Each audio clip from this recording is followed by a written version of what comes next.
Then get in that kitchen and prove it, the colonel said, sitting back down. And Janet, put that vacuum away. You're a terrible piper. As Jack rushed to the kitchen, Furley finally emerged from the palm. So, does this mean the vibrations are good? The vibrations are perfect, Ralph. Janet laughed, tears of relief pricking her eyes. The masquerade hadn't ended in disaster. It had ended in a breakfast that smelled like garlic, loyalty, and a future that didn't require any more closets. In apartment 201, the company was no longer a secret. It was a home. Chapter 25. The Drill. Sergeant of 201. The colonel's acceptance came with a price, and that price was a 0600 wake-up call. For the next 3 days, apartment 201 was transformed into a boot camp for domesticity. Colonel Wood had decided that if Jack Tripper was going to be part of the unit, he needed to be a sharp part of it. "Tripper, why is this spatula not polished to a high sheen?"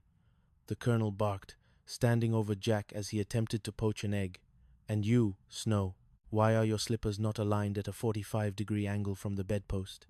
Chrissy, still half asleep and wearing a robe that was several sizes too large, saluted with a toothbrush. "Sir, because they're fuzzy, sir, they have a mind of their own." Janet watched from the doorway, nursing a coffee. There was something surreal about seeing her father and Jack in the same kitchen. Jack was currently doing push-ups because he'd forgotten to fold the napkins into military-grade triangles. "Dad, he's a chef, not a paratrooper," Janet pleaded. "A kitchen is a battlefield, Janet. Timing, precision, and a clean workspace, that's how wars are won," the colonel declared. He then turned to Jack. "Get up, Tripper. Let's talk about that gala. Monsieur Henri's daughter, Sonia. Is she a tactical threat?" Jack stood up, wiping sweat from his brow. "Then we need a battle plan. You're not just going there as a chef, you're going as a man of substance, and Janet will be your tactical support." Janet felt her heart hammer. "Tactical support? You mean the gala?" "I'm staying for that gala," the colonel announced.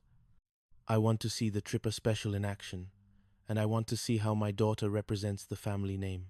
Chapter 26. Sonia's Return and the Bitter Glaze. The pressure of the upcoming gala was compounded by the return of Sonia.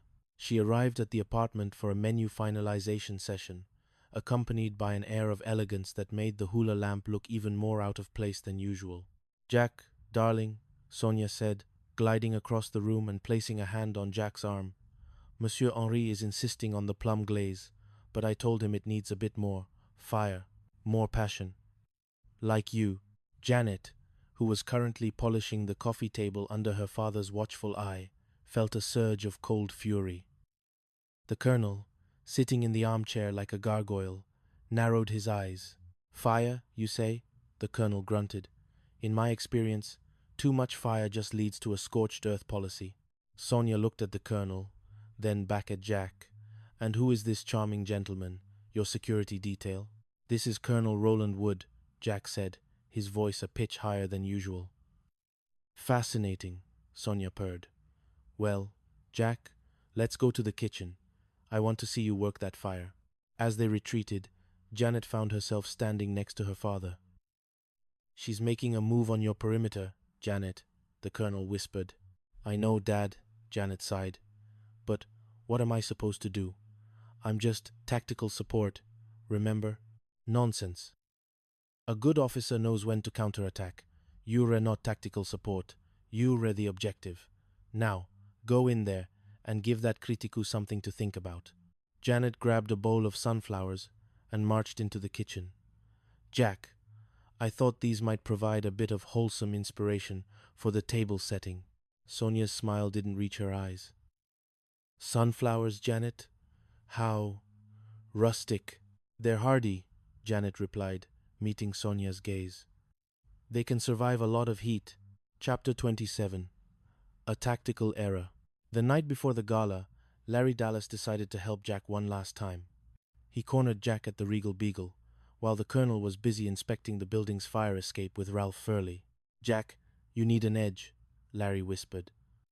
"Sonia likes fire, but she loves mystery. I've got a guy who can get you some vintage Romanian saffron. It's illegal, It's rare, and one pinch will make Monsieur Henri weep with joy. Larry, I don't want illegal saffron, Jack groaned. It's not illegal, it's just untaxed. Think of it as a diplomatic ingredient. If you use it, Sonia will be so impressed she'll give you a glowing review before you even plate the dessert. Naturally, Jack bought the saffron. Naturally, it was actually a highly potent Romanian herbal supplement meant for invigorating elderly horses. Back at the apartment, Jack decided to do a test batch of the glaze. The smell that filled the apartment was not of plums or passion. It smelled like a damp stable in the middle of a lightning storm. "Tripper, what is that odor?" the colonel shouted, rushing into the kitchen. "It smells like chemical warfare." It's the secret ingredient," Jack shouted, frantically trying to open the windows. Chrissy walked in, took one sniff, and immediately began to sneeze. "It feels like my nose is doing the hula." Janet grabbed the pot and threw it into the sink. "Jack, what did Larry give you?" "Saffron," Jack wailed. "Romanian saffron." The colonel took the jar, inspected the label with his magnifying glass, and began to laugh. A deep, booming sound that shook the cabinets. "Tripper, you idiot. This isn't saffron. This is Mustang Medallion. It's meant to make a stallion run 50 miles without water. If you'd served this at the gala, you'd have had the elite of Santa Monica jumping over the tables." Chapter 28. The Heart of the Home. The morning of the gala arrived. The Mustang Medallion incident had, strangely, broken the last of the tension. The colonel had spent the night helping Jack scrub the kitchen, sharing stories of jungle rot and bad rations while they worked. As Janet and Chrissy helped Jack load the supplies into the van, the colonel pulled Jack aside. "You're a clumsy man, Tripper," the colonel said, his voice unusually quiet. "You trip over shadows, and you listen to advice from men who should be in a stockade." "Yes, sir," Jack said, looking at his feet. "But," the colonel continued, placing a heavy hand on Jack's shoulder, "I saw the way you looked at my daughter when you thought I wasn't watching, and I saw the way she looked at you when you were doing push-ups on my orders. You're a good man, Jack. A bit of a mess, but a good man." Jack looked up, surprised. "Thank you, Colonel. And don't listen to that Sonia woman. She's all garnish and no protein. Janet, she's the main course. Don't overcook it." The colonel turned to Janet. "I'm heading out, Janet. I've seen enough. Your perimeter is secure, and the bagpipes. Keep practicing. You'll get better." He gave her a firm hug and a salute, then tipped his hat to Chrissy. As his gray sedan pulled away, the three of them stood on the curb, the Santa Monica sun finally beginning to feel like a warm friend again. "He likes us," Chrissy whispered. "He really likes us." "He likes you, Chrissy," Jack laughed. "He tolerated me. But for the colonel, that's practically a marriage proposal." Janet looked at Jack, then back at the apartment. The masquerade wasn't over. They still had Furley and Larry and the rest of the world to contend with.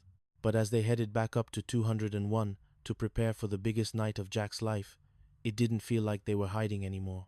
"Jack?" Janet said, pausing at the door. "Yeah? About that Mustang glaze. If we ever go on a yacht, maybe we should bring a jar for Larry." "Consider it done, Janet. Consider it done." They stepped inside, the hula lamp flickering in the corner, the anniversary knives gleaming on the counter, and the song of apartment 201 playing on a melody of 3 lives, 1 home, and a company that was, finally, exactly what it was meant to be. The end. A midnight rendezvous in Santa Monica.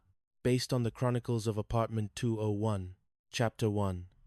The Ghost of Landlord's Past. The Santa Monica sun was a relentless gold coin hanging over the Pacific, casting long, amber shadows across the salt-crusted balcony of Apartment 201. Inside, the air was thick with the scent of lemon wax and the bittersweet tang of transition. The Ropers were gone. After years of Stanley's grumbling and Helen's colorful kaftans, the downstairs apartment stood empty, a hollow shell of floral wallpaper and memories of unfixed plumbing. Janet Wood stood in the center of the living room, her hands on her hips, surveyed the chaos. She was the anchor of their strange little ship, a sensible florist with a heart that beat in rhythm with the seasons. Beside her, Chrissy Snow was currently engaged in a battle with a single high-heeled shoe. If I were a shoe, where would I be? Chrissy whispered, her brow furrowed in a display of intense concentration that Janet usually found adorable, if slightly exhausting. Chrissy, we have a garage sale to run, Janet reminded her, though her voice lacked any real bite. The Ropers left a mountain of junk in that garage, and if we don't sell it, we're going to be short on the rent. Again. I found it, Chrissy squealed, pulling a platform heel from under the sofa. Janet, your system worked. I asked where I'd be if I were a shoe, and I looked down, and there I was. Janet sighed, a small smile tugging at the corner of her mouth. Technically, the shoe was there, Chrissy. You were just above it.